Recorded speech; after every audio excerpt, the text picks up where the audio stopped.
یہ صدائے حریت جموں کشمیر ہے۔ پیش خدمت ہے تازہ ترین خبریں۔ غیر قانونی طور پر بھارت کے زیر تسلط جموں کشمیر میں کل جماعتی حریت کانفرنس نے کہا ہے کہ بھارتی فوجی حق پر مبنی جاری جدوجہد آزادی کشمیر کو بدنام کرنے کے لیے نہتے کشمیریوں کو ان کے گھروں سے اغوا کرنے کے بعد انہیں دہشت گرد قرار دے کر جعلی مقابلوں میں شہید کر دیتے ہیں۔ اس کی تازہ مثال شوپیاں میں ایک جعلی مقابلے میں راجوری سے تعلق رکھنے والے 3 کشمیری مزدوروں کا ماورائے عدالت قتل ہے۔ حریت ترجمان نے مزید کہا کہ بھارتی فوجی نہتے کشمیریوں کی نسل کشی میں مصروف ہیں اور شوپیاں کے جعلی مقابلے سے مقبوضہ علاقے میں بھارتی فوج کے جنگی جرائم کی عکاسی ہوتی ہے۔ بھارتی فوجیوں نے اپنی ریاستی دہشت گردی کی جاری کارروائیوں کے دوران گزشتہ ماہ ستمبر میں ایک خاتون سمیت 19 کشمیریوں کو شہید کیا، جن میں ایک نوجوان کو حراست کے دوران شہید کیا گیا۔ بھارتی بارڈر سیکورٹی فورس کے ایک اہلکار نے ضلع جموں میں گولی مار کر خودکشی کر لی۔ اس واقعے سے جنوری سال 2007 سے بھارت کے غیر قانونی زیر تسلط جموں کشمیر میں خودکشی کرنے والے بھارتی فوجیوں اور پولیس اہلکاروں کی تعداد بڑھ کر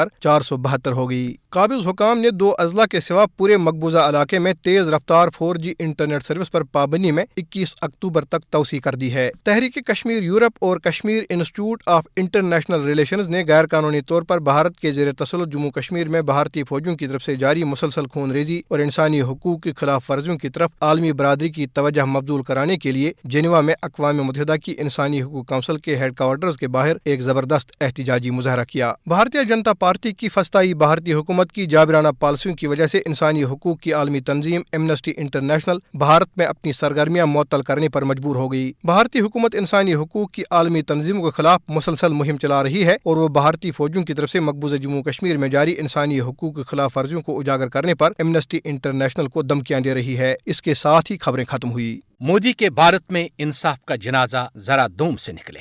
28 برس بعد لکھنؤ کی CBI عدالت نے تاریخی بابری مسجد کی شہادت میں ملوث تمام 32 مجرموں کو یہ کہہ کر بری کر دیا کہ مسجد گرانا کسی باقاعدہ منصوبہ بندی کے تحت نہیں کی گئی۔ مقدمے میں نامزد مجرموں کے ملوث ہونے کے ٹھوس شواہد بھی نہیں ملے، جس پر ایک بھارتی اداکارہ سوارا بھاسکر نے اپنے ٹویٹر ہینڈل پر طنزیہ انداز میں لکھا کہ بابری مسجد خود ہی منہدم ہو گئی تھی۔ اس عدالتی فیصلے نے ثابت کیا ہے کہ بھارت ایک فسطائی ریاست میں تبدیل ہو چکی ہے۔ بابری مسجد کی شہادت میں ملوث ایک مجرم جے بھگوان گوئل CBI عدالت کے فیصلے کے بعد بھارتی نظامی انصاف کو کچھ یوں رسوا کرتے ہوئے کہتے ہیں: ہم نے توڑا تھا کا مجھے گرو ہے، اس کے لیے CBI کورٹ نے بری کر دیا، اس کا دھنیہ واد۔ دیکھیے اگر CBI کورٹ اوپر جائے گی وہاں بھی جواب دیا جائے گا، کیونکہ سپریم کورٹ سے بڑی تو CBI کورٹ ہے نہیں۔ تو آپ ابھی بھی یہ کہہ رہے ہیں کہ آپ لوگوں نے وہ ڈھانچہ گرایا تھا؟ آپ ابھی بھی بالکل گرایا تھا، گراتے تو تبھی تو مندر بنا ہے۔ اگر 6 دسمبر 1992 کو ہم ڈھانچہ نہ گراتے تو رام مندر کیسے بن پاتا ہے؟ ہم یہ بات کہہ چکے، یس ہم نے گرایا تھا، ہمارا دھیے تھا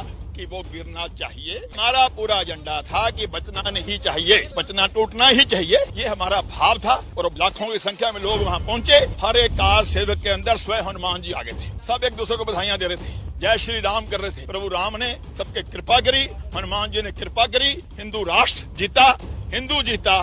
اگلا جو ہمارا ایجنڈا ہے متھرا اور کاشی، اس کی ہے تیاری۔